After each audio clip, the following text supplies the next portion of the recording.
What's up, everybody? Welcome to another episode of the Gametime Guru podcast. As you guys know by now, my name is Shane Larson, host of the show. I've been doing this for almost 7 years now, and today's another exciting interview that I'm excited to share with you guys. Very, very cool opportunity to learn from someone who's played at the professional level for a long time now and has had experience in not only the NBA level, but also playing overseas. We get to hear the ins and outs of all of it, and it's not like his experience was smooth sailing the entire time. We're going to learn about taking advantage of opportunities when they've been given to you, outworking the other individuals in your sport, learning from playing multiple sports and the things you can take from one sport to the next sport to the next sport, and also understanding and putting into perspective the different parts of life and understanding that it's not like the sport that you play is not who you are. It's what you do. But there's so many other things that are important and the life lessons you can learn through playing at a high level. Before we get started, I want to give a shout out to the sponsor of today's episode, which is DeLuca Insurance Group. Discover the savings at DeLuca Insurance. Whether it's auto, home, motorcycle, or recreational vehicles, we've got your back, Idaho. And when it comes to life insurance, trust a local agent who cares about your best interests. Save today and protect your tomorrow with DeLuca Insurance. Call Kara Lee at 208-813-7273. Again, a shout out to DeLuca Insurance Group. I'm going to put their information in the description of this podcast. So if you're interested in utilizing their services, please call them at the number that I just listed here, 208-813-7273. You'll see it here in the description, or just make sure to head to their website and get in contact with them there. All right. So again, hope you guys enjoy this podcast. Super cool experience to hear from a professional hooper. He's got a lot of experience and a lot of cool stories that I think everyone should take note of. So get ready. This is the Gametime Guru. So what's up, everybody? Welcome out to another episode of the Gametime Guru podcast. Shane Larson here, host of the show. Excited to be here with you another week, another interview with an amazing sports figure who's going to share some insight to the rest of us, that we can probably take with us, learn more about him and what he's doing, what he's providing to the world as well, outside of just athletics and playing the sport of basketball. He's got a lot of stuff that he's doing as well to help give back, and he's sharing his knowledge with the rest of us. So we're going to learn all about that today. And I want to just say thank you if you are tuning in. Again, as I said in the introduction, I just love new people joining the podcast, listening for the first time. Welcome aboard. We've been doing this for almost 7 years now. We're in 180 countries. All 50 states have listened to the show. And it's thanks in part to all those who have listened. So thank you guys so much for tuning in. And a shout out to DeLuca Insurance Group. As you guys heard in the introduction, that is the sponsor of today's podcast. So thank you guys. Make sure to hit that subscribe button and give us a review on Apple Podcasts because it helps get the show out to more and more people. That's all I ask. I don't ask for anything else but a review on the show. So joining us today, as you guys heard, professional basketball player. His name's Tyren Johnson. And he's going to be sharing his story. So, Tyren, thanks so much for joining the show, man. Thanks for inviting me, man. I'm always open for having conversations like this, especially about the game and life and game time guru situations. Yeah, let's go. I mean, I forgot to even say thank you to Dre Baldwin, too. Dre connected us. So if you guys recall, I can put that link here in the description as well. But Dre joined my show about 4 years ago, met him at a work event for a marketing conference 4 years ago. And Dre connected me. I was talking to him in Orlando, Florida, and he was like, man, I got some people that you need to chat with. And he connected me with you. And I'm just grateful for that because I was like, oh, sweet. Yeah, dude, this sounds awesome. So shout out to Dre as well. So, Tyren, I want to rewind the clock real quick before we got to the professional level. I've been, ever since I got connected with you, I checked out your website. I listened to your latest episode of your podcast. It's really cool what you got going on, man. I love the mindset that you have. I want to ask you a little bit about that. I want to get to all that, the make them pay stuff, everything that you got going on. But I want to rewind the clock and kind of tell the listeners and learn myself how you got here, right? Because there's a story behind it. So from what it sounds like, from the little that I was able to research, it hasn't just been a smooth sailing ride. I mean, you've gone through some ups and downs to get to where you're at. And that's part of the life. I always say it's like a heartbeat. Sports are like a heartbeat. You don't want it to be a flat line. It's ups and downs. But I want to talk about your basketball experience. So, Tyren, growing up, let's talk about your environment growing up. Did you grow up with any siblings who were also athletes, family members, parents, anyone who was athletes around you? What was it like growing up? And when did you really get into the sports world? Well, my brothers are old. I was a baby. My mama had me when she was 40. So my brothers right now are like 55. Oh, okay. So, shout out to your mom. Okay. Yeah. But I had a sister who was probably the best scorer in town at the time. So, but the crazy thing is, she never really played basketball with me. I was the little brother. But for some reason, I always catered to the older crowd. I used to sweep the hair in the barbershops. So I always was in the barbershop conversations. So all of my friends I was 4 years old and my friends were like 15, 16. I started playing baseball at 4. So I was playing Wow. 9 and 10-year-old baseball. My uncle lied about my birth certificate. And I was really 4, but he was acting like I was 8. But I was pitching at 4 years old. So I started playing sports since 4. Wow. Yeah. Okay. Man, okay. So you growing up, you had a lot of the older influences with you, so it kind of helps you grow pretty quickly, which is very interesting. Do you recall any of those days when you were playing when you're 4 years old, or do you not remember much about that? Clear as day. Like right in my backyard, we had like a baseball field, a basketball court. But back in those days, baseball was the game to play. So you ever see the baseballs with the finger placement for the Uh-huh. curveball, the slider? So I started pitching with that at about 4 years old, and I would use the tennis ball on the house when I didn't have access to the gym. We put a strike zone on the bricks of our house, and we would just use the tennis ball, and that's how I would work on my pitching. But I remember those days clear as day.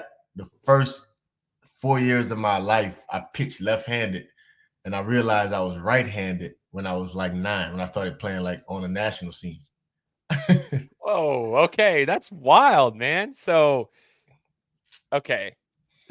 Did you just didn't know you were right-handed? Or like I are you just did. ambidextrous? Do you use your left hand to write and right hand to shoot a basketball and pitch? Yeah. Like what? Yes, I use my left hand with everything except I shoot right-handed. Really? That's Yes. wild, man.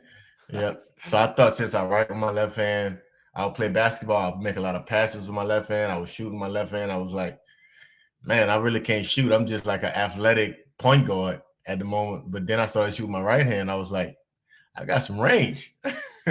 Yo, that's So, crazy.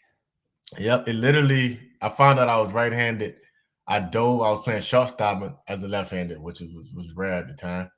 And I dove for a shot that was in the gap, Mhm. and I dove on my arm where it was stuck. So I just picked it up my right hand and threw it my right hand, and everybody was like, what just happened?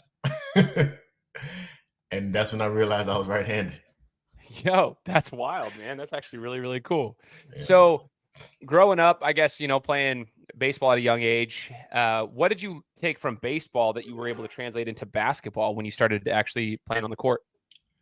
I would say um in baseball, I played infield, so I'm always staying low, and I always realize that in basketball and baseball, the low man wins. So even when I break on certain balls, when I was low, I was quicker.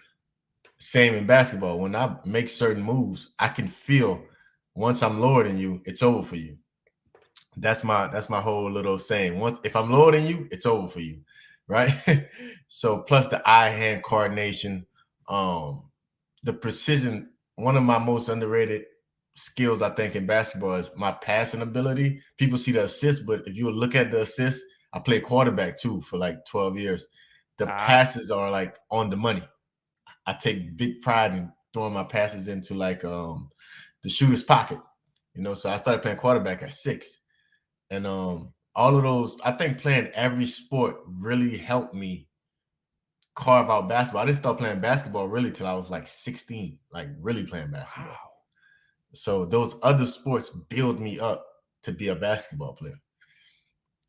What's crazy is that it's kind of a lost thing nowadays, Tyron. When I talk to I coach basketball, and it's not very common anymore where everyone's playing multiple sports. I mean, when we were growing up, I'm 35, but like when I was growing up, it's very common to play football, basketball, baseball, soccer, something. Like you were playing multiple sports, it seemed like.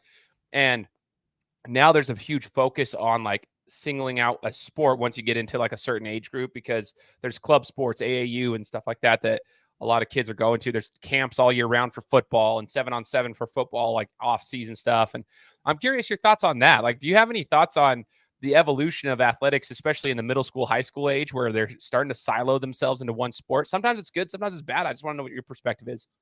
It drives me crazy.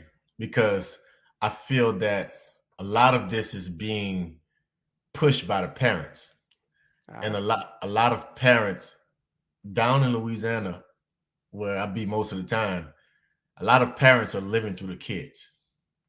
And where we're from, it's a lot of success. We got a lot of NFL players, like not too much basketball players, but a lot of NFL players. And they're like, my son has to be the next one up. And I'm seeing these kids. I do camps in the summer, and these kids, I do camps in Louisiana, Idaho, and Wyoming. And when I'm in Louisiana, when I'm in Idaho and Wyoming, it's fun. They're learning, but it's fun. When I do my camps in Louisiana, they're looking for opportunity to get to the next level at 9 and 10 years old, bro. So, and I'm like, it takes away the reason why I play multiple sports, not only that you build multiple skills, but you get to compete year round. Nowadays, these a lot of kids are just drilling and drilling and drilling. Nobody's fighting, nobody's arguing, nobody's getting through adversity. It's just kind of do it again. Okay, we'll do double cross layup, do it again. No, go play one-on, find your workout partner, a one-on-one partner. Find you y'all side versus my side. That just brought the competitiveness out of you, and it made your skills got better because you didn't want to lose. You didn't have to train. You know, nowadays that's a lost art because we're kind of stopping kids from competing. It's not cool to compete anymore. It used to be cool to be the man. Now being the man, you looked at as cocky or arrogant. It's like, bro, you wanted to be the big dog. I wanted to be picked first. Like, you know, so it's killing me. I ain't gonna lie, it's killing me. No, it's such an interesting perspective. And even as a coach of club basketball, that's what I'm saying is like, I see, I don't know. I see it in the kids. I'm like, man, you're getting kind of like, you'll see the kids that develop early and some of them just stick with basketball from like 8th grade on. And I'm like, guys, like, even though I love coaching them, I'm like, you guys got to give something else a shot too. Like there's so many benefits to it. And just even hearing you, like shortstop, quarterback, point guard, like you're the dog in each one of them, each sport that you're playing. And it's like, but you learn so much from each of them. Like you just said, baseball, lowest man wins. Like if I'm lower, it's over. What that kind of deal, like that concept, like you've learned those types of things from competing in different sports, but just the competition factor is huge. Tyren, I'm glad you brought that up because I think now, even when I'm coaching, I've told kids like when the competition rises, sometimes a lot of my kids buckle because they don't have the right mindset just because they're not used to the competition.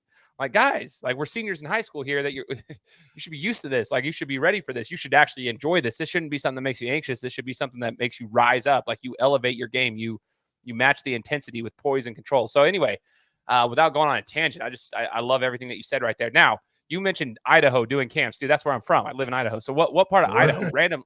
That's wild, dude. So where are you at in Idaho that you're doing these camps in? Because that was random. That's crazy in Idaho. I'm in Idaho Falls. I'm in Idaho Falls, Thunder Ridge High School. Okay. At Thunder Ridge. Yeah, I'm very familiar with it. So I'm in Boise. So I'm in the Treasure Valley. I'm about 4 hours away from Idaho Falls, but I'm very familiar with Thunder Ridge and all the schools out here. I actually help cover high school athletics around here because I coach basketball. So I know all the schools out here, man. I had no idea you had ties to Idaho. That's wild. What a random connection.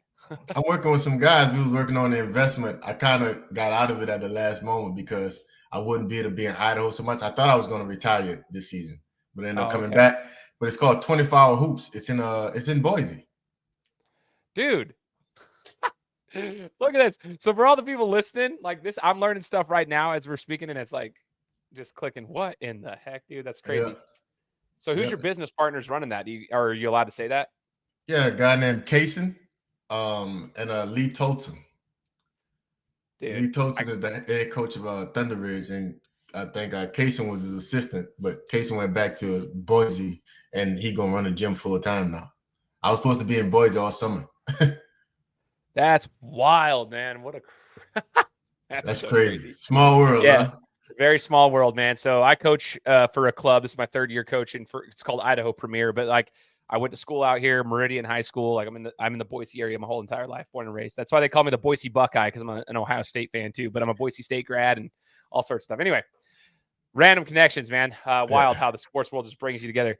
So Tyren, as you were growing up, you said you started playing basketball at the age of 16. like really getting into it seriously. At what point when you were in the high school age group did you realize like, man, I can play at the next level at any level of collegiate, whether it be JUCO, whatever? Like, when did you know that you could actually play at the next level? Never. I never knew. Like I came, my whole thing was I got cut 3 times. I got cut. Really? Yeah, I got cut 8th grade year, 9th grade year. I got cut 7th grade year.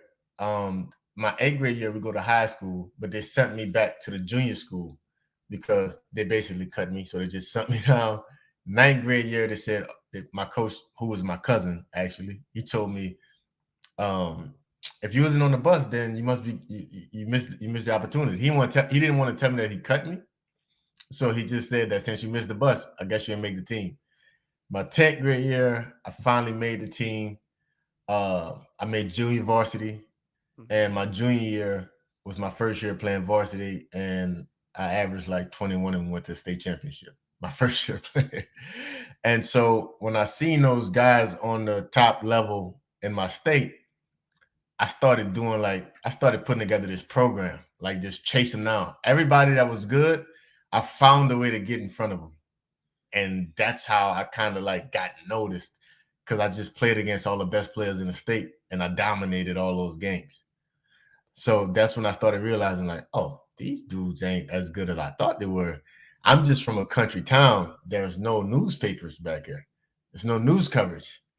So when I got in front of them, I was playing a 5 because I was 6'6", like 150 soaking wet. But I was really a wing. So when I started playing against other college wings, I was like, oh, I belong. Yeah. And Yeah. so that summer, I caught the eye of one AAU team that put me on the team, and most of the guys were getting recruited. I had no recruits. By the end of the summer, I had all the recruits, and I was like, oh, I'm ready. Oh wow. So you're recruiting. So from AAU, did you feel like you got more exposure from the AAU experience than you did from the high school experience where you were from? Oh, I don't play AAU. We're not on the phone right. We're not on this podcast right now. AAU is the only reason I got noticed Wow. Okay. Even though you were state championship, like all that stuff, like that wasn't really getting you any exposure in Louisiana. because I played. My school had 90 people, so I played in Oh, It's called 2A. It was a very small yeah. school. It's very known for athletics. We got NFL players and everything, but um, it's a country town. It's kind of like we got 6 slave plantations in my community, bro. So it's like Really? very country, you know. So Wow. Okay. yeah, you got no news coverage anywhere down there. For football, yes, but basketball or baseball, I was getting recruited to play baseball more than I was getting recruited to play basketball. Interesting, man. Okay. This is awesome to hear. So the AAU experience then. Okay. So we talked about it. Like, I mean, there's some good and bad things to like club basketball, AAU basketball, where some kids are getting siloed into it. But I do feel as a coach of club basketball, like if given the right circumstance, a lot of these players can grow. And even from my experience here in Idaho, we don't get a ton of exposure, and so it gives these kids a chance to go play against kids from California, Arizona, everywhere across the country, Texas, everything, and it gives them a chance to elevate their game, but also be seen. They get to go to tournaments where they're able to be seen. And I've seen a lot of kids in the last 3 years really progress in just like a 3 or 4 month season of club basketball. Like they are able to like play their own game. It's a new system. They're outside of their, they're playing with other kids that are better, so it elevates their game. So it sounds like that was the same for you, Tyren. When you got to the AAU game, I guess, what was the biggest thing besides being recruited? What did you feel like helped you the most in development for your game in the sport of basketball with AAU? Well, I would say to piggyback off what you said, AAU was different when I was coming out. Now AAU, everyone can play. Yes. At this time, you had to be that guy. You could you couldn't be normal. You had to be that guy to get on that team. So when you got on the team, it was 9 other guys who was that guy where it was. So really and truly, I'm gonna just be honest with you, bro. Playing in my neighborhood, I played with a bunch of drug dealers who were really good that went to jail, couldn't get nowhere, so they come back to the hood and they played and they beat me up, like beat me up every day. So I was like, I got super physical, and when I got back to the guys my age, like in AAU, I was like dominated. But seeing those other guys, seeing guys 6'6" that can handle the ball, shoot the ball, I'm like, oh, this is possible. Because I thought I was an alien, because if you 6'3" where I'm from, you're a 5-man. Yeah. It's not a basketball town, it's a football town. So me being 6'6", they try to put me on the block, and I'm like, I don't fit here. So when I played on my AAU team, I was one of the smallest guys, right? And then I started playing these tournaments, and I really got noticed. We played in Houston Kingswood. We played against Kevin Durant team. He's 6'10", and he's the point guard pretty much. I had 34 that game, and I had a scholarship the next morning. Wow, dude. That's exactly how it happened. That's wild, bro. And I'm glad you said that, though, because, man, for those listening right now, I know I have a lot of players that I've coached that listen to this podcast, and I'm encouraging them. I'm going to let them know, like, you need to listen to this one specifically because they relate to basketball players. Listen to this, because even in Idaho, Tyren, we have, like, we joke about it. We're like, if you're 6'3" or anywhere between 6'3", 6'5", you're a 5. And I'm like, when not everybody has the chance to play AAU or club basketball, but when we go and play, it's the same thing. We're like, oh, yeah, you're 6'3" and you're playing the 5. Well, guess what? That's a point guard. So just so you know, you're gonna be guarding this dude who can handle the ball. Like, that's just the reality of it, especially when you get to like the Division I level. But I've seen it even at the junior college level now, with like how the bounce backs are happening and NIL deals are happening.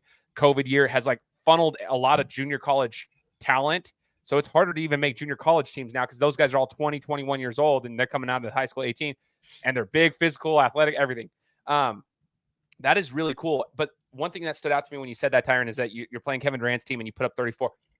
You took advantage of the opportunities. And I think that's one of the things. You have the mindset to do that. It's obvious because you've been able to play at the professional level too. But before we even get to that, it sounds like you've always had that dog mindset. Like, you've had a mindset that's different. Can you maybe explain a little bit about that? Like, where did that come from? Did that come from just growing up playing with the older kids all the time? Like you said, in the neighborhood you're from, you're playing with the guys who, had a rough background, drug dealers and so forth who were coming at, how did you develop that mindset? How does one actually develop that killer mindset? Because you just go in there and you're not nervous, or at least you're not scared to execute, I should say. I got this, I wrote this in a book. That's why the book is called Make 'Em Pay. It's like my whole life is based around this mentality and mindset. And it's similar to Kobe's mama mentality, but I just been doing it before I even know who Kobe was. I was always the young kid. Like, I was always playing up. So they treated me like I was the young kid. Like, back then, some would call it bullying today. I call it the best experience I ever had because I had to earn everything. So having to earn everything meant that there was a lot of people that didn't believe in me. When I played quarterback, oh, he's too slow. He's a pocket passer. You're black, bro. You got to run. I'm like, no, I can think the game. I can drop back and let it fly. It's like, oh, well, you're 6'6", so you have to be a pitcher. No, I'm an infielder, and I'm gonna show you I'm an infielder. Basketball, you're a big man. No, I'm not. I can do everything, and I'm gonna show you I can do everything. So it was always trying to prove myself to belong, because I was the goofy kid that nobody took serious. Everybody laughed at me because, not laughed at me, but I didn't get bullied, but I was a jokester. I had a comeback for everything. So when I used to be like, yeah, I'm going to the league, they'd be like, yeah, that's Tyren just talking. But I was serious. And I was like, I used to have this paper, I would write everybody's name down who said that I wouldn't play Division I basketball. And that's been my mindset, like, you're going to pay. But if I'm going to even get to, since you got young kids developing this, I'm going to just be very vulnerable and transparent. The whole notion behind this whole make 'em pay mentality started with my family. I grew up in one area and my family grew up in other areas. So my dad and my mom split. Okay. Right. So my dad's side was like 10 minutes down the road. I never seen him. I still haven't, but my grandmama has died, but I never had a relationship with them. So my mentality was, by any means necessary, they're going to see me in the paper. And I changed my last name. So just so I can make them, my whole mentality was, I'm going to play so good that my grandmama and my grandfather gets to see me in the paper and they feel bad about it. That was my pushing. That's what pushed me. I wanted my aunties on that side of the family. I wanted my uncles, my cousins, everybody to be like, damn, my little cousin down the road is killing it. And whenever they tried to come around me, I'll be like, I'm not your cousin. I was bitter. Yeah. And that fueled me all the way until now. So Yo, that's how dude, I built that whole mentality. that's so interesting, man. And that's I love learning about people's stories because I love that you mentioned that it fueled you because that's a huge thing. Like some people could let that just completely destroy them, but you used it as fuel, literally, and you still are. Like it, you and some people like want to. You took receipts, Yeah. you're writing names down of people, and that's okay. Like you got to use something.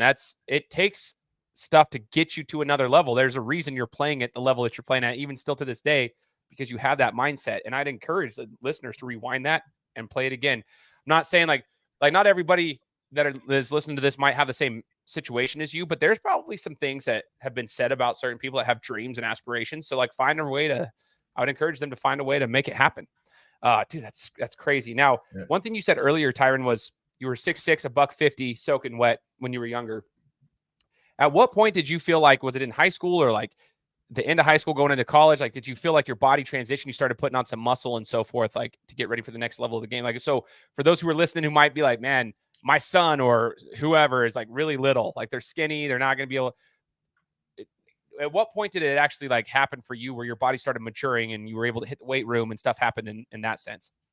Well, the thing about me was I started lifting at 11. So I started lifting Okay. real early. I got one of those Walmart weight rooms benches that had the leg extension at the bottom of it. Yeah. Yeah, so I got one of them and we started lifting real early because we all thought we was going to the NFL. So I was 5'8", like 140. So second string quarterback. And I was super fast and stuff like that.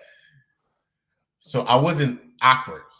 5'8", Yeah. 140. I was still kind of like put together for that age, around 14 Yeah. years old. And on a roster, it said Tyren Johnson, 5'8", 140, 2002 or 3 or whatever year it was. And the next year was Tyren Johnson, 6'5", 150. Oh, So I whoa. grew all those inches in one summer, in like 2 months. I grew from like 5'8" to 6'5". I grew in height, but I only add 10 pounds of weight with the height. So I was Whoa. really, really skinny, couldn't walk, knee problems, what do you call it, knee extension, patella tendonitis, all of this. So I had to learn mobility exercise. That's a whole nother story. But super weak, lost all my arm strength, everything. But when I got to college, in 1 month, I went from like 160 to like 190 in college in like 1 month. I just did not understand how to train. All of my training was just hustle, just playing hard. Yeah. I was like, I'm gonna outwork everybody. That was my training. I didn't have no train. I didn't know how to make 5 in a spot, 5 in a row. I didn't know how to use screens. My coach told me to get in the triple threat. I'm like, what is a triple threat? I Oh, didn't like, wow. I didn't have no idea. It was just all hustle. But when I got to college, they put me on a meal plan, started protein shakes, and we lifted 2-3 times a day. And I went from like, I gained like 30 pounds in like 1 year. That's wild, actually. All of that's wild. Like 5'8" to 6'5", and then like so many of my players would be like, they're probably so jealous to hear that. Like, gosh, dude, 5'8", Yeah. 6'5", that's Anthony Davis stuff right there. Like 6'2" to 6'10", like Yeah. 2 years. Uh, but 30 pounds in a year is also crazy.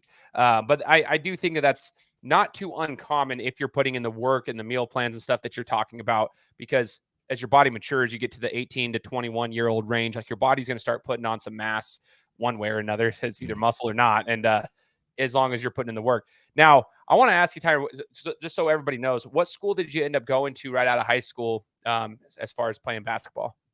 University of Louisiana. Some will call it Louisiana Lafayette, but it's University of Louisiana Raging Cajuns. There we go. Raging Cajuns, baby. Let's go. Yeah. So what was the biggest transition for you going from high school basketball? I know you played in a smaller school to the next level. At that level, have you? Was there a transition as far as physicality or anything, or was maybe the academics? I like to ask these players this because sometimes the student athlete side of it's actually the hardest transition for some of them because they're like, dang, dude, I actually have to keep my grades up. This sucks. Or was it more of the physical athletic side of things that was a big transition for you? I would say not even the physical. I would say the basketball knowledge. Uh-huh. I didn't have the feeling of basketball. Like I didn't know if you drive to like just get down in the dunkers area, I might have a layup. I still to this day struggle with like basketball rhythm, I should call it. Uh-huh. Like I have to work extremely hard because I played football and baseball majority of my life. I really don't. Basketball is like I'm like this is a hustle. This is easy. These guys cry a lot. They're soft. I can just beat them up. So that's why I played the game. It was never out of love. It grew to love, but it was never like a game that I really loved. So when I got to college, school was easy. My mama was a teacher, and she was the most strictest teacher in the county. So school, I majored in history, education. Is a lot of work, but school always came easy to me. The physicality, I was super athletic, so they didn't. I outworked people so much that it was easy for me. Yeah. But if you tell me to set a back screen and pop, I don't know what that is. You tell me go to the elbow, what you mean? I don't know what the elbow is. Like, you know what I'm saying? You tell me relocate, I had no basketball knowledge whatsoever. I went to school, I lied. I lied on everything. It was like everything they asked me about basketball, I was like, yes, I know all of this. I didn't know none of that, bro. Hey, it's a salesman mentality though. You'll figure it out at some point. You knew you were capable of playing. You just got to sell yourself a little bit. Had to get out of that town, bro. By any means necessary, I had to get out of my town. So when I got to college, I just did not understand college basketball. I didn't even know Yeah. what that was. Like, so that was the hard part for me, just understanding basketball. So I guess to piggyback off that, then Tyren, how did you develop that understanding and that knowledge? Was it through film study or just repetition after repetition? Was it getting embarrassed on the court because you didn't know where you're supposed to be? Like, I don't know. Like, what was it that actually helped you kind of gain that knowledge? Film study and people study. I literally was looking. I was my class had 9 recruits, and they all was like top recruits. Oh They wow. could and bro, I just used to steal their game. Like I'm a professional game stealer. Like I would just whatever he would do, I'll do the same, and I'll put my own flair to it. And I would watch YouTube came alive around this time. And bro, for hours on top of hours, on top of hours, on top of hours, I would watch videos of Kobe, like just all day long. Like I never had a real college experience. I was literally cemented in the gym and behind this computer watching Kobe full games, not highlights, full games. Like that's how I learned how to play the game of basketball. My coaches did not really. I kind of was like I wasn't a guy that they really wanted to recruit. I was kind of like, okay, we got a scholarship here, take him. Everybody else on my team had like an uncle who was the coach, or a godfather who was the coach, or he was the top player. I was none of that, so I went into a bad situation. But for some reason, all the seniors said that I had the brightest future, and I took that serious. Like, Ah. yeah, I took that serious.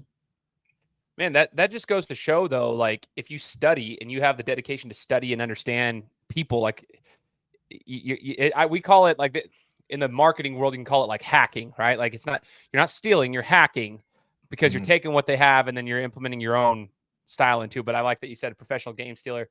Um, Yeah. that's that's so that's so awesome, man. So you were able to do that, and develop into a more well-rounded athlete. But to that point, I want to know, like, at what point did you know in the college world that you were capable of playing at the next level to actually get paid for it? Bro, once again, never. I never like in my brain, I was always going to be an NBA player. That like I didn't know how I was going to do it, but I just knew that I was going to do it. I just prepared like I was going to do it. I didn't play. If you look at my stats, you'll see like 2 points, 4 points, 6 points, 21 points. I was on a Yeah. bench. I was on a bench for 3 years of my career. The Wow. only reason I played because the guy who played in front of me kneecap he broke his kneecap. Oh wow. I made the pass to him. Like I was playing the Really? 3 and the 4. And when I made the alley oop to him, I seen his kneecap cave in. Ooh. And this is the sickest moment of my career. And this is what I don't like about sports. I actually hate it about sports to this day. When I seen his kneecap caved in, I felt no sorrow. Only thing I seen was it's time. I was like, my opportunity. That's some sick stuff, bro. Like this Yeah. man's career is probably over, and the only thing I'm thinking about is, whoo, it's my time. And from that moment, I had a double-double the next game. I started, and I asked the coach for the keys to the gym. I didn't go home that summer. I stopped talking to all my friends. I got one girlfriend. She played on the team. It's the girls' team. She rebounded for me, and we worked out 3 times a day. We ate like we ate very basic meals, chicken and rice. Like I bulked up. I got athletic. I got a trainer, paid for a mobility guy, like strengthen my hips and all the little things, stretching, yoga. Bro, I came back. I was a machine. Dude. Yeah, I came back. I was a machine. I know I had 1 year left, and to go back to that, I don't want to ramble, but to go back to that make and pay mentality. My head coach came in the office, and he told me to write down my goals. Right? He told everybody write down their goals, 3 goals for the season. And I had been playing against a guy who was in the NBA from our school named Orion Green, and he just was busting me up all week long. I just was a dummy for him, but then I started Yeah. beating him. I was like, oh, it's on. So coach told us to write down the goals, right, for the season. And I was like, I'm going to be Sunbelt Player of the Year, Louisiana Player of the Year, Sunbelt Defensive Player of the Year, Sunbelt Offensive Player of the Year. He took the paper, threw it in my face, and said, you didn't take this serious. Oh, wow. He said, these are unrealistic goals. And all I'm thinking is, he got to pay. End of the season, he called me to the office. He was like, you already did it. It's like, I was Louisiana Player of the Year, Sunbelt Player of the Year, honorable mention All-American. I think I was like 1 block behind Jeremy Evans, so they gave him Defensive Player of the Year. But I led the conference in damn near every category. And that's the only way I figured I could be seen by NBA team. I had to separate myself. I couldn't be good. I had to be undeniable. And that's when I was like, oh, I can play on this next level. I actually quit school and went to Chicago to work out with Tim Grover. Mm-hmm. And all the top draft picks was there. And everybody was like, who is that guy? You can hear it. And I was like, oh, I'm ready. I went from 1 workout to like 32 NBA workouts, bro, in like 1 week. Whoa. Dude, Tyren, this is what's so inspiring about it, though, for me, at least, as I've never been on that level, but just as a former athlete myself, just like the mentality that you have, like, yeah, dude's knee caves in and it's unfortunate, but you took that as the next like opportunity. It reminds me of when you said, hey, we went and played in AAU, played against Kevin Durant's team, dropped 34. Like, you just keep like taking advantage of the opportunities when they're given to you. When you have that opportunity, you have to take advantage. Like, sometimes there's a small window in athletics of opportunity, and if you don't take advantage of them, it's not that sometimes people are super talented, but they don't take advantage of them, and so they don't get seen, they don't get the opportunities. You have done that, it appears. Then you're working out with Tim Grover. Shout out Tim Grover for Relentless. If you guys haven't read the book, got it sitting right here, one of my favorite books. Like, that's pretty cool, man. Like, you're working out with dudes who have like trained the greatest of the greats. Like, you know what I'm saying? Like, they know what they're talking about, and you're getting into workouts with the NBA teams. And as we get there, I just want to ask one question of your college experience. Do you have a favorite game or a favorite memory, favorite practice, or something that stands out to you? And what was it? I would say, man, it's just a process. Just going through college, just knowing you're not gonna play. Just every time I'm getting emotional, but I ain't gonna get emotional. But just knowing you don't have a chance and just trying to create a chance. It was like by the time I actually got a chance to play, every game I dominated. So it was none was special Yeah. because every game was like I can't be normal or they're not going to pick or not going to draft me or they're not going to give me workouts. So I would just say that last game, I would say the most memorable game would be my last game of my junior year. That's when I played for the first time. I played like 25 minutes and I had like 15 and 12. I was like a double-double to end the season. I was like, oh, they got to pay. I'm ready now. Like, that's the game that got me like, coach, let me get those keys. I ain't going home this summer. Everybody else, I'll stay in the dorm. I'm good.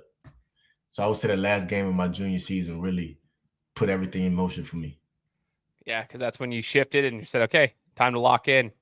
And Yeah. that's super cool, man. A lot of kids, you mentioned something earlier, Tyren, that I wanted to touch base on. You talked about AAU, like back in the day, like even when I was in high school. I graduated high school in 2006, so probably around more or less the same time, like the same era of basketball of what you were going through. But back then, in Idaho, for example, we had two clubs, Boise Flight and Idaho Select, and that was it.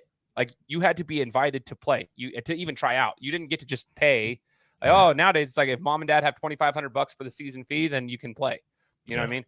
Back then, you literally had to be invited. So there was two clubs to take all this high school talent, and anyway, there wasn't opportunities there. And a lot of kids, even in college now, if they were in your situation, they would say, okay, well, I've got a million different options now. I can just go play junior college basketball here. I can go here. Like they would just take a different route. And I'm not against that if it's what's best for the kid. But what stood out to me so far in your story is that you were talented enough, but you were trying to create a chance, like you just said, trying to create a chance for yourself. And then when you had that opportunity, it's like, okay, then you had to make the sacrifice. You stayed there during the summer, during the off season. You put in 3 workouts a day.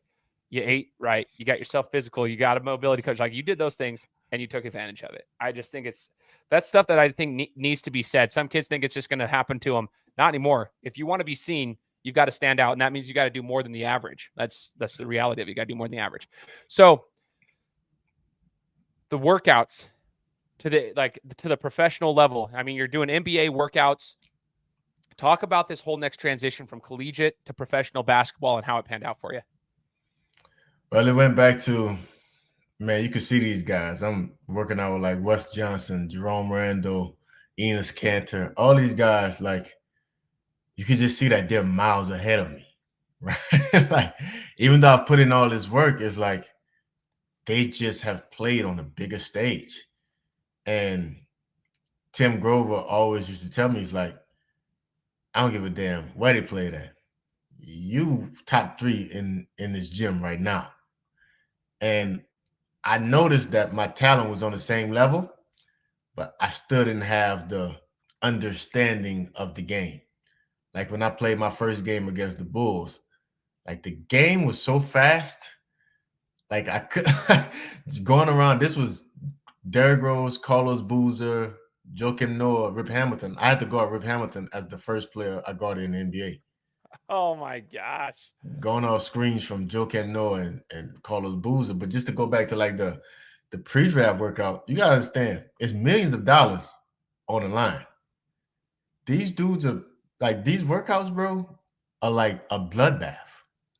Like you got 6 dudes sometimes, and me didn't know what position I was. So I'll be in a workout where it's all centers. I had 34 workouts. It'll be all big men. It'll be the next workout. I went from Detroit working out against all centers to going to San Antonio working out with all point guards. So, Whoa. so it's like they thought I was like a Kawhi Leonard type of guy that I could just do everything. And that's how I was kind of marketing myself. But I just started playing basketball. I only played 1 year of college. So I don't know how to guard these guys from Duke. Yeah. So yeah, man, it was a grind. It was a super grind. I had 2 real workouts where I worked out with the Bucks and the Knicks. I worked out with like a group of 6. Then I worked out with a group of 3 for the Knicks. Then it was just me and Landry Fields. I don't know if you remember Landry Fields Oh from yeah. Stanford. Oh yeah. And they literally told us it's gonna be one of you guys. Like, so y'all go ahead and make it happen. And they ended up going with Landry, 40th pick. He averaged 19 in the Pac-10. I averaged 19 in the Sun Belt. I would take Landry Fields too, So that's how it ended up happening. The Bucks said I wouldn't get past him, but they ended up trading a pick, and I ended up going to preseason with the Pacers. But the names you just mentioned during that era of basketball is absolutely wild to me. Like it's wild to me. And sometimes at the NBA level, from what I've discussed things with different athletes here on the show, Randy Livingston, another Louisiana guy, Jerry Stackhouse, Walter Bond, Chris Childs, a couple of these different dudes.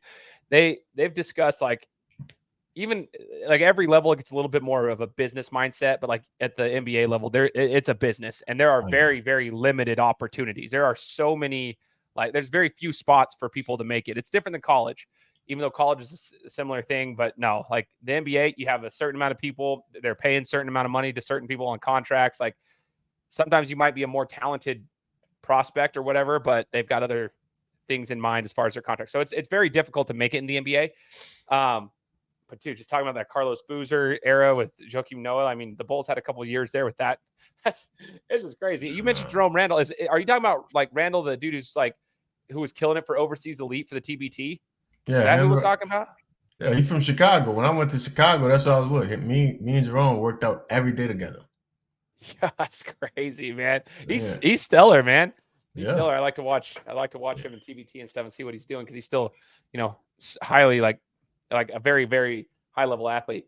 So start with the Pacers. At what point, Tyren, this is one of the things that a lot of professional or a lot of athletes don't, or the general public in general, they don't know how this works. But like, at what point did you decide, hey man, like it's not going to work over here, but I can still get paid to play overseas? Because I know you played over in Belgium, to my understanding.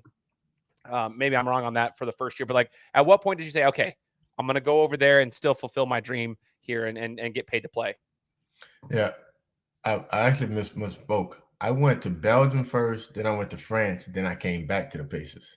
Ah, okay. Is that what happened? All right. Yeah, my bad. But after I didn't get drafted, the Sacramento Kings called me like right after the draft, and they told me like, come to Sacramento, you're playing with us in Summer League. So I went to Sacramento like 2 months before Summer League. Okay. Got there and they cut me. Omri Caspi came back. They said he wasn't playing. He wanted to play Summer League. It was my position. It was like, we're paying him a couple of mil a year. You got to go. Right? So basketball, I always say that I understood early that I seen that basketball wasn't about talent. Playing in the NBA wasn't about talent. It was like you had to be a little bit lucky. You had to fall into the right situation. All these guys are talented, but the situation didn't suit them. So my agent, I didn't know nothing about overseas basketball. Now, I was a history major. I knew the geographical maps and stuff like that, but I studied African history most of the time. So my agent was like, man, we got a job for you to go to Belgium for $125,000. I'm like, Belgium for 125 grand? Hell no. They was like, man, it's a good deal. I said, bro, if I'm gonna go to Belgium, I need a meal.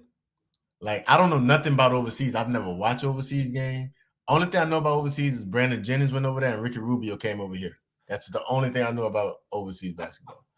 So they're literally, my mentor at the time in college was like, ain't nowhere in the world you're gonna make 125,000, potentially 150,000 with the bonuses in the world. You're getting on that plane. So they basically forced me on the plane. My mama thought I was going to Afghanistan. We're a country, bro. Like, so I'm thinking I'm about to go in the Middle East somewhere. So I get off the plane in Belgium. I'm like, geez, I'm about to do my bid. I looked at it like it was a prison sentence. And I just looked at it like either go to the G League, make 30 grand, or go over here and make 125 grand. I'm like, all right, I'll go do the 1 year bid. I'll come back in a year. I'm gonna go dominate this child's league because that's how I looked at overseas basketball. And when I got there, oh my God, I ran into a rude awakening. So that's when I kind of noticed, like, when I seen the contracts, it was like, just stay in the G League. We're gonna pick you up. I'm like, I don't believe you. I've been lied to too many times in these last 3 months since the draft. I'm gonna go get the guaranteed money in Belgium. Man, that's cool though. Like, this is the stuff that I geek out at, like as a fan of the game, and just I have so much respect for overseas players because of that. Like, I mean, it's the level overseas is, I mean, in any country, there's some high level basketball players, and the money's, it's not always the greatest depending on which country you're playing in. Every league's different. I know there's different contract situations in different areas, but typically speaking, like it's actually a good situation because if you're a good player, the money is like, taxing is different. Like for taxes, they'll cover a lot of your expenses as far as stay and sometimes a phone and sometimes a car. It depends on the contract and whatnot. But like sometimes the money you make is like literally the money you take home. Like it's in a lot of ways. And it's kind of a cool situation. You mentioned something about the G League. For someone like yourself who's had experience on both sides of the fence there, I used to talk about that. Like we're not keeping our best players stateside. They were all going overseas like you did, because there's better opportunities to make money and a living out there. Like you could go play 5-10 years, and if you're smart with your money, you could have some good stuff for investments and build businesses and so forth. Coming over here to try to stay in the G League for an opportunity that may never come, making 30 grand a year at the time was tough. But I'm curious your thoughts there. Like, do you feel like the overseas option was better for you overall to stay over there rather than trying to stay here in the G League and not make a lot of money, even though it's still a grind? I think coming overseas, yes, because, bro, it gets real political, like anything else. So it's like once you lose that buzz, it's like you see how seniors are now like they don't care about seniors. They want the next freshman. So it's not even that he's not good. Like we just realizing that what's the point of Brunson from the Knicks? Yeah. People are just realizing like he's one of the best players. Bro, he was college basketball player of the year. His championships. Like we got Frank Mason III on our team right now. I'm like, they're like, yo, he's still good. I'm like, bro, he was MVP of the G League, college basketball player of the year. Like it just made sense because the buzz was starting to leave. They was looking at the next crop of young guys. They're looking at the next wingman that's versatile. So I'm like, this G League stuff, they'll send guys down. Some guys wouldn't play no more for the rest of the season. I'm just like, I can go over here and this is my team. And I can really showcase my game. And that's how I kind of looked at it. Like, I'm going to do a quick 10-month jail bid. They paid for everything. The only thing I had to buy was gas and food. Everything else was free. Car, rent, everything was free. So yeah, it made sense. It just made sense at the time because I wasn't a big name player. Now, if I was a big name player, go to the G League, bro. If you like right there on the cusp, you played at Texas University and you've been on the scene for 2 or 3 years, stay in the G League because you close. Me, I was a hot shot. Just came out of nowhere, Yeah. I was overachieving. Overachievers, get out of there. Don't go to the D League. Go overseas, make a name for yourself because you overachieving. Go continue to overachieve and make the NBA call you. But for the guys that's there, the 5 stars who just had a bad spell at Duke or Kansas, played 10, 12 minutes, but you're still on the bubble, go to G League because it's the fastest way to the NBA. I like that. I like that advice. One thing I listened to your podcast, I learned this from you, Tyren. It was, I don't know when you recorded it, but I just listened to the latest one, and it was about being honest with yourself. So you're talking about being honest with yourself. I'm curious, like, how that's played a factor in your career, being honest with yourself, like rather than blaming a coach, blaming a parent, blaming a situation, blaming just like more being honest with yourself, looking in the mirror, saying, okay, I suck at this. I'm not, it's my fault. Like taking the ownership, basically, just like Jocko Willink would say in Extreme Ownership, just like take ownership of the situation. How has that played a role in your make and pay mentality throughout your entire career from the time you were little all the way up until now when you're playing still professionally? Right. I would say from when I was little, just being honest with myself, I knew when I was little, I knew I wasn't the best player because I was getting picked last. So I'm like, all right, I got to find a way to start getting picked first or second, at least second, right? But I was cool with being picked last. So I get to surprise everybody. Yeah. When I got to college, all those guys had pressure on them as freshmen and sophomores. I ain't had no pressure. So I was like, bro, you suck, bro. But what you can do is you're better than everybody in here at outworking them. So I was like, all right, don't do the fancy stuff. Just run, jump, scream, yell. Somebody fall, run over, pick them up. Energy guy, right? And when I got to be a pro, I just knew by the time I became a pro, I felt like I didn't have no holes in my game. Yeah. And I was honest with myself, but here comes the opportunity, right? I ended up going to the Pacers training camp a second time. And here goes those small opportunities. You can't mess them up, right? I got comfortable. The make and pay mentality was gone. I'd have made about $200,000, $300,000. Bank account is kind of fat now. I'd have been overseas 2 or 3 years. I'm like, oh, I'm here. I'm gonna make this team. And I was distracted by friends, taking care of family members. I was jury clothes, cars, women, all those distractions took that edge away from me. And I see my game slip. Me and Paul George was right here. That was my guy. Me and Paul George was all since pre-draft, battling it out. And every year I went overseas, I seen Paul do this. When I came back to preseason, I did everything right. If you'd have seen the preseason game, the inner squad game, the crowd was chanting, sign him, sign him. Me and Paul got like apartments. I was like about to get one right next to him. Or somewhere near him, because that's who I was closer with, and Lance Stevenson. And Frank Vogel called me in the office the last day, was like, "We gonna let you go." And I'm like, "What you?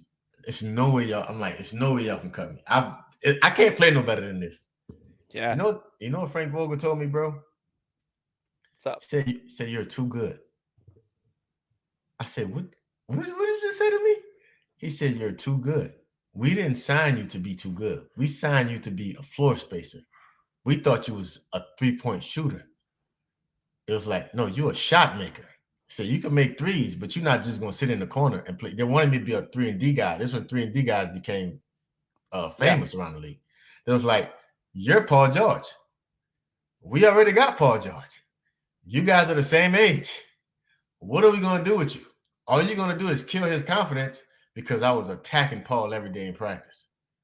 And we did the same things. I was running ball screens. I was coming off the screens. I was posting up. I was like, "You're doing too much." It's like we didn't know you could do all of those things.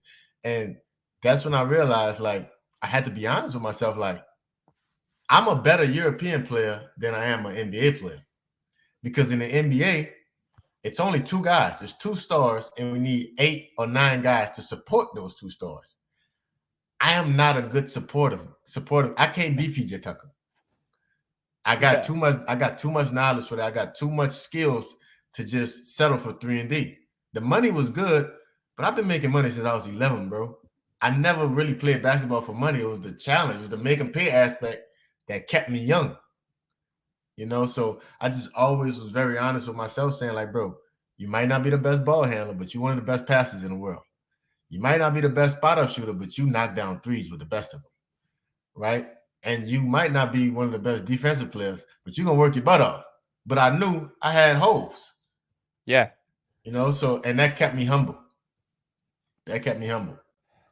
Man, that's so insightful, Tyron. I appreciate you sharing that because that's gold information, especially for aspiring athletes who are going up there. Like just to give them a little bit of insight to what you were doing. So, as we wrap up the interview, I kind of just want to ask you 3 questions. First being overseas for the better part of the last decade or more. Like just understanding like the overseas game, the professional game, just understanding it.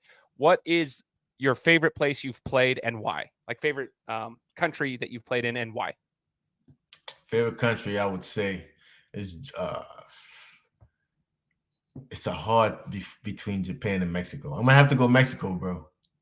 And I why? have to go Why about that?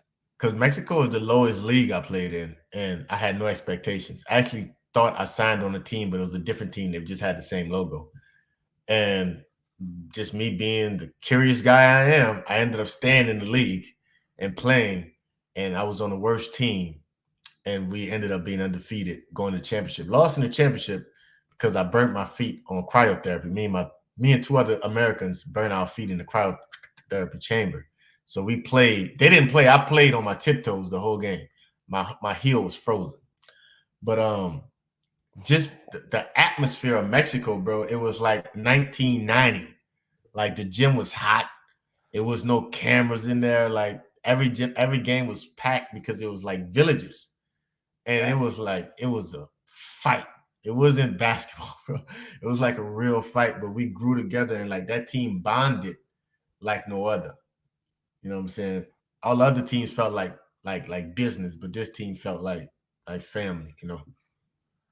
Yeah, super cool, man. That's awesome. Um, to go along with all this, what do you think, Tyron, is the biggest life lesson that basketball has taught you? I know you played all the other sports going up, but like from the time you kind of really focused in on basketball from 16 till now, last 20 years or so, what's the biggest life lesson basketball's taught you? Basketball has taught me that life ain't about basketball. Life is about family. Like even the locker room, that's family. The people that help you get to where you are, that's family. Extended family, not just your blood family. Like basketball has shown me how to love people from different races, different ethnicities, different cultures, understand people. It opened my mind to the world and realized that this game is so small when it comes down to life. Like, Yeah.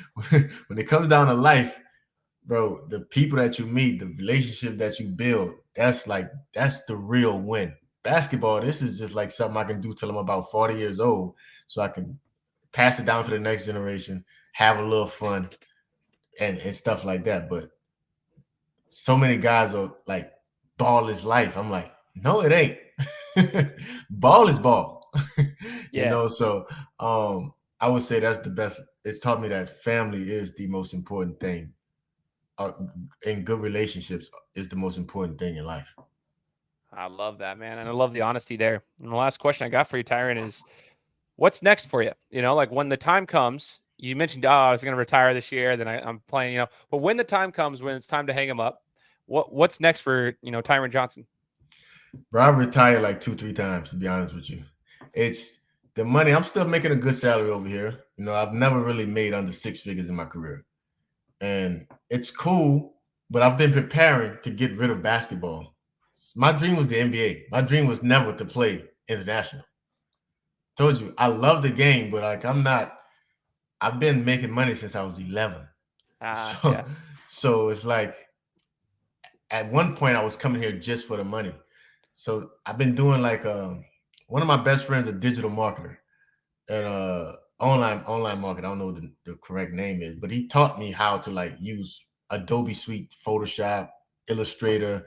So I started doing logos and shooting music videos and websites and all, just building brands. It's my second year out, and I was making about the same money doing that as I was playing basketball.